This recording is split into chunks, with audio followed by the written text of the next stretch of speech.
Pasal 6. Pada suatu hari Sabat, ketika Yesus lewat sebuah ladang gandum, pengikut-pengikutnya memetik gandum. Mereka menggosok gandum itu dengan tangan, lalu memakannya. Beberapa orang Farisi berkata, "Mengapa kalian melanggar hukum-hukum agama kita dengan melakukan yang dilarang pada hari Sabat?" Yesus menjawab, "Belum pernahkah kalian membaca tentang yang dilakukan Daud ketika ia dan orang-orangnya lapar? Ia masuk ke dalam rumah Tuhan dan mengambil roti yang sudah dipersembahkan kepada Allah, lalu memakannya. Kemudian diberikannya juga roti itu kepada orang-orangnya. Padahal menurut hukum agama kita, imam-imam saja yang boleh makan roti itu." Lalu Yesus berkata, "Anak manusia berkuasa atas hari Sabat." Pada suatu hari Sabat yang lain, Yesus pergi mengajar di rumah ibadat. Di situ ada orang yang tangannya lumpuh sebelah. Beberapa guru agama dan orang Farisi mau mencari kesalahan Yesus supaya bisa mengadukan dia. Jadi mereka terus memperhatikan apakah ia akan menyembuhkan orang pada hari Sabat. Tetapi Yesus tahu pikiran mereka. Maka ia berkata kepada orang yang tangannya lumpuh itu, "Mari berdiri di sini di depan." Orang itu bangun lalu berdiri di situ. Kemudian Yesus bertanya kepada orang-orang yang ada di situ, "Menurut agama, kita boleh berbuat apa pada hari Sabat? Berbuat baik atau berbuat jahat? Menyelamatkan orang atau mencelakakan?" Yesus melihat sekeliling kepada mereka semua, lalu berkata kepada orang itu, "Ulurkanlah tanganmu." Orang itu mengulurkan tangannya, dan tangannya pun sembuh.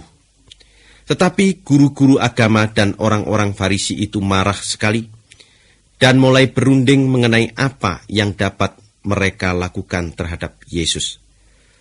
Pada waktu itu Yesus naik ke sebuah bukit untuk berdoa. Di situ ia berdoa kepada Allah sepanjang malam. Ketika hari sudah terang, ia memanggil pengikut-pengikutnya, lalu memilih 12 orang dari mereka. Ia menamakan ke-12 orang itu rasul-rasul. Mereka adalah Simon, yang disebutnya juga Petrus, dan Andreas saudara Simon, Yakobus dan Yohanes, Filipus dan Bartolomeus, Matius dan Thomas, Yakobus anak Alfeus, dan Simon yang disebut Patriot, Yudas anak Yakobus, dan Yudas Iskariot yang kemudian menjadi pengkhianat. Kemudian Yesus turun dari bukit itu bersama-sama dengan rasul-rasul itu, lalu berhenti dan berdiri di suatu tempat yang datar. Di situ ada juga sejumlah besar pengikut-pengikutnya yang lain, dan banyak orang yang datang dari mana-mana di seluruh Yudea, Yerusalem, dan kota-kota Tirus dan Sidon yang di tepi laut. Mereka datang untuk mendengar Yesus dan untuk disembuhkan dari penyakit-penyakit mereka.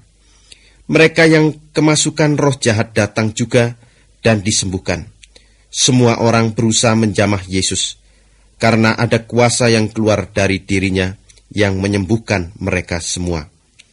Yesus memandang pengikut-pengikutnya lalu berkata, "Berbahagialah kalian orang-orang miskin, karena kalian adalah anggota umat Allah.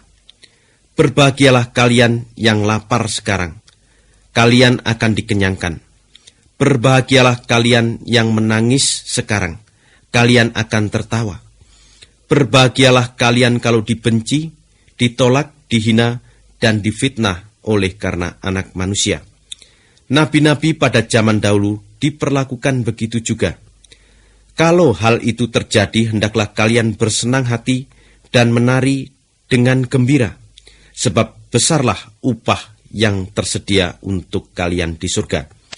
Tetapi celakalah kalian yang kaya sekarang ini, sebab kalian sudah mengalami kenikmatan. Celakalah kalian yang kenyang sekarang ini, sebab kalian akan kelaparan. Celakalah kalian yang tertawa sekarang ini, sebab kalian akan bersedih hati dan menangis.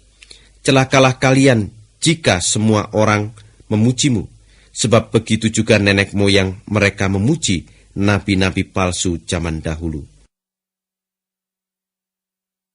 Tetapi kepada kalian yang mendengar aku sekarang ini, aku beri pesan ini: kasihilah musuh-musuhmu, dan berbuatlah baik kepada orang yang membencimu.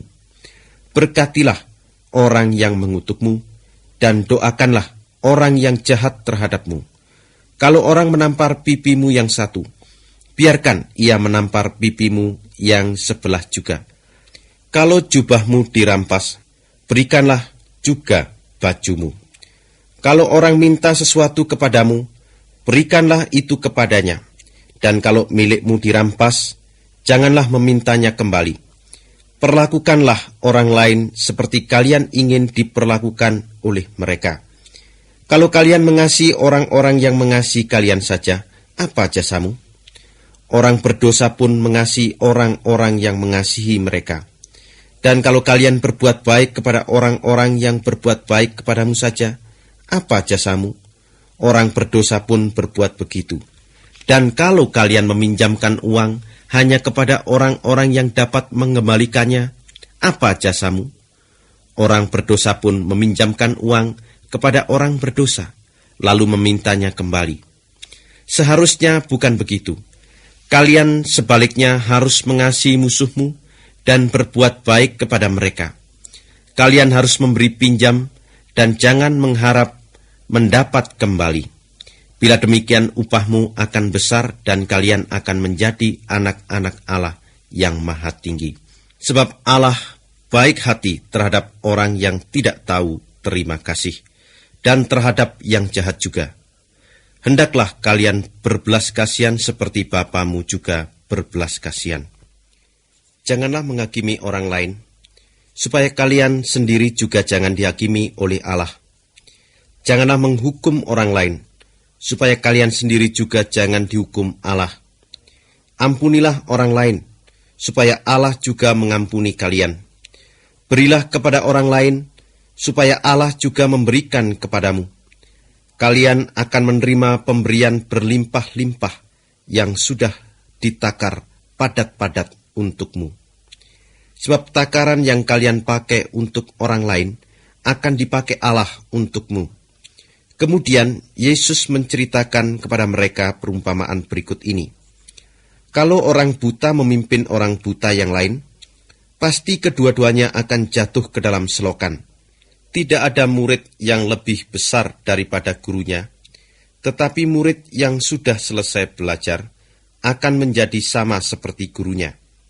Mengapa kalian melihat secukil kayu dalam mata saudaramu, sedangkan balok yang di matamu sendiri tidak kalian perhatikan? Bagaimana kalian dapat mengatakan kepada saudaramu, "Mari saudara, saya keluarkan kayu secukil itu dari matamu itu," sedangkan dalam matamu sendiri ada balok yang tidak kalian lihat? Hai munafik, keluarkanlah dahulu balok yang ada pada matamu sendiri. Barulah kalian dapat melihat dengan jelas dan dapat mengeluarkan secukil kayu dari mata saudaramu.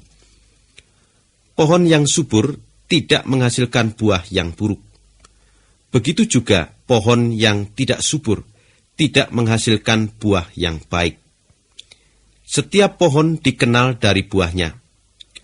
Belukar berduri tidak menghasilkan buah arah, dan semak berduri tidak menghasilkan buah anggur. Orang yang baik mengeluarkan hal-hal baik karena hatinya berlimpah dengan kebaikan. Orang yang jahat mengeluarkan hal-hal yang jahat karena hatinya penuh kejahatan. Sebab apa yang diucapkan oleh mulut, itulah yang melimpah dari hati. Mengapa kalian memanggil aku Tuhan, Tuhan, tetapi tidak melakukan apa yang kukatakan kepadamu? Dengan siapakah dapat kita samakan orang yang datang kepadaku dan mendengar perkataanku serta melakukannya? Baiklah, aku menunjukkannya kepadamu. Ia seperti orang yang ketika membangun rumah menggali dalam-dalam, lalu membuat fondasinya pada batu. Pada waktu ada banjir dan air sungai melanda rumah itu tidak dapat digoyahkan, sebab sudah dibangun di atas pondasi yang baik. Tetapi orang yang mendengar perkataanku dan tidak melakukannya adalah seperti seorang yang membangun rumah tanpa pondasi. Kalau banjir melanda, rumah itu segera roboh dan kerusakannya hebat sekali.